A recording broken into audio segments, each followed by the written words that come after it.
नमस्कार, आप देख रहे हैं दिल्ली ग्लोरी न्यूज और मैं हूं आपके साथ सपना मदेशिया। शुरुआत करते हैं आज की कुछ खास खबरों से।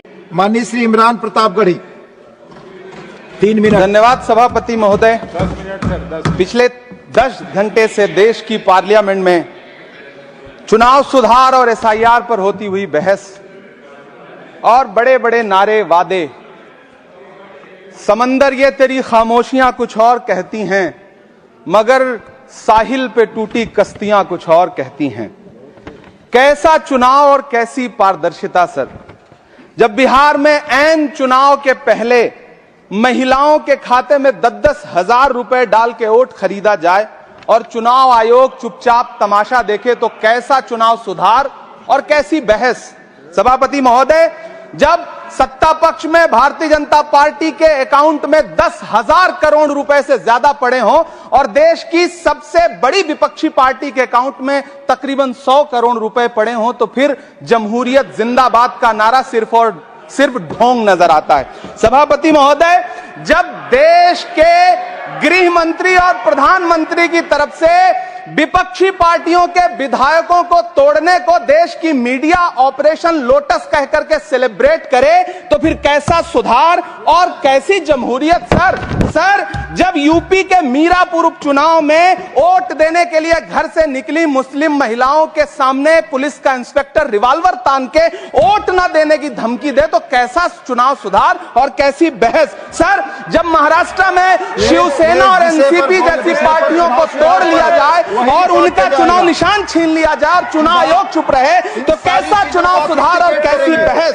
सर। मैं ये तो नहीं सर विल ऑथेंटिकेट, मैं विल ऑथेंटिकेट सर। मैं ये नहीं कहता कि चुनाव आयोग धृतराष्ट्र हो गया है, लेकिन चुनाव आयोग ने गंधारी की तरह अपनी आंखों पे पट्टियां जरूर बांध ली हैं। सभापति महोदय, मैं तो ये जानना चाहता हूं कि आपको बताया था बहस सर मैं ऑथेंटिकेट करूंगा सर, मेरा टाइम बहुत थोड़ा है। नहीं, आप टाइम थोड़ा है तो विषय पर बोलिए सर। विषय पे सर, चुनाव सुधार पे बात कर रहा हूं चुनाव सुधार सर। बोलिए।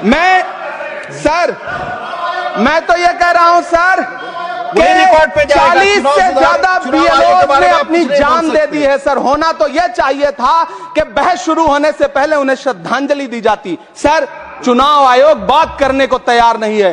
कातिल ने किस सफाई से धोई है आस्तीन, उसको खबर नहीं कि लहू बोलता भी है। राजस्थान के बीएलओ मुकेश जांगीड़ हो, हरिओम बैरवा हो, मध्य प्रदेश के बीएलओ रमाकांत पांडे हो, सुजान सिंह हो, उदयभान सिंघारे हो, मनीराम हो, सीताराम गौड़ हो, सर्वेश कुमार हो, कविता हो, अनिता नागेश्वर और भुवन सिंह चौहान हो। सर, ये बीएलओज हैं जिन्होंने जान दी है सर। आखिर चुनाव आयोग उनसे ऐसा क्या करवाना चाहता था कि उन्होंने जमीर की आवाज सुनी और आत्महत्याएं कर ली। उन्होंने सरकार का वो काम करना स्वीकार नहीं किया सर। बंगाल की रिंकू तरफदार हो, मनी सिंह हो सर, नमिता हंसदा हो सर। मेरा टाइम तो सर आपने लगातार सर, मैं चुनाव सुधार पे बोल रहा हूँ सर, चुनाव सुधार पे बोल रहा हूँ सर। अगर नहीं बोलने देना चाहते तो कोई बात नहीं, लेकिन ये सर मैं बीएलओ का नाम ले रहा हूँ सर। ये विषय ही है सर, मेरा समय तो लगातार डिस्टर्ब कर रहे हैं सर। सर, नहीं बोलने देना चाहते तो कोई बात नहीं सर। मुरादाबाद के बीएलओ सर्वेश सिंह का वीडियो जिसने भी देखा होगा, उसकी चीखें सुनकर के चुनाव आयोग की आंख में आंसू आना चाहिए था, लेकिन अफसोस है कि चुनाव आयोग सुनने तक को तैयार नहीं है सर। आप इन चीजों पर डिस्कस करना चाहते सर, ये चुनाव सुधार से सर ये रिलेटेड नहीं है सर। क्या हम बीएलओ का नाम भी नहीं ले सकते जिन्होंने जान दिया है सर? मैंने कहा चुनाव सुधार सर, चुनाव सुधार पे ही बात कर रहा हूँ सर। चुनाव सुधार जिनको करना है उनको कमियां नहीं गिनाएंगे सर। इलाज तभी होगा जब बीमारी बताई जाएगी सर। दूसरे वक्ता को बुलाऊंगा सर। देखिए सर, ये तो अन्याय है सर। आप ना बोलने दें, वो अलग बात है सर। ना बोलने, इस सत्र में पहली बार बोलने का मौका मिल रहा है सर। नहीं बोलने देंगे तो कोई बात नहीं सर, ना बोलने दें। चुनाव सुधार। बंसीलाल गुजर प्लीज।